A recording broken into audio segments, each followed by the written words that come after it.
I don't think that I need to talk about the amazing man that my father was. There are plenty of you here today, friends and family, to testify to that truth. I also don't think that it is necessary to explain his love for God and his passionate commitment to preaching the word and fulfilling the work with the capital W. We all know this, but in case you missed it, that's what it is, homie. Dad was the mentor to all his children, and would question me often about my future, which most of you who know me will say it's blank. Or this. I think I see some of my professors out there. I would reply with a typical, I don't know, Dad.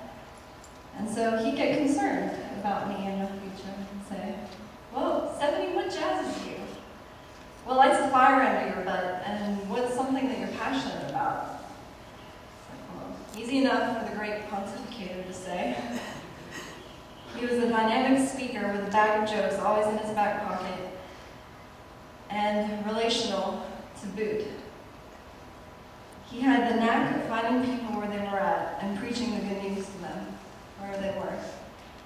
Dad found his passion, and he lived his life for it. So I'm going to teach you something today. I'm sure most of you know, but for those of you who don't, you're going to have to catch on. When I say God is good, all the time, and all the time, God is good. God is good, All the time, and all the time, God is good. I thought I was done yet. I haven't worn my head in.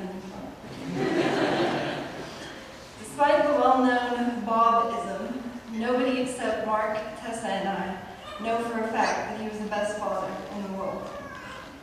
To all three of us, he was the great listener, advice giver, and even though we never all said it, our best friend.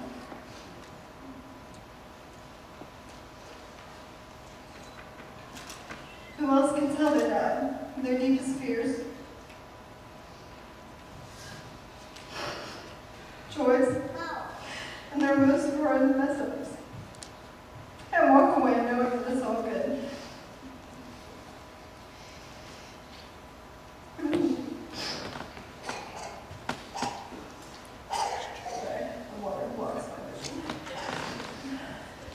He was never harsh with us, except for the spankings, of course, which Mark usually got the brunt of. But he was always understanding and wise in his advice to us. When I was little, I used to see his shoes standing there with me in the lounge watching TV, and I'd always put them on and walk around with them. It was comforting to know, I guess, how big they were, and how fun it was to pretend to be Dad.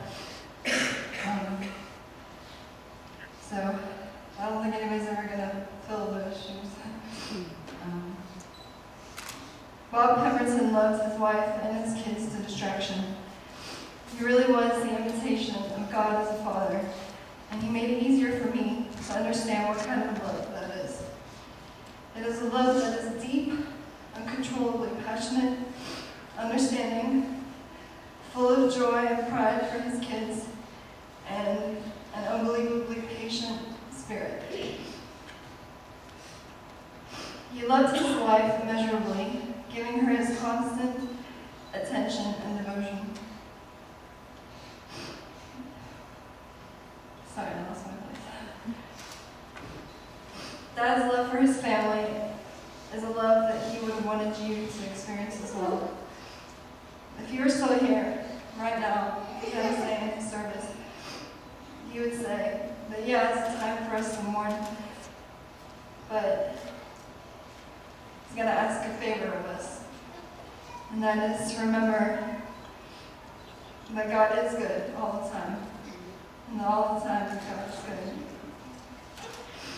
So, if you would please, if you aren't already a believer, I don't want to sound stupid, but it's a little favor from this little girl to soften your heart because I know who my daddy is.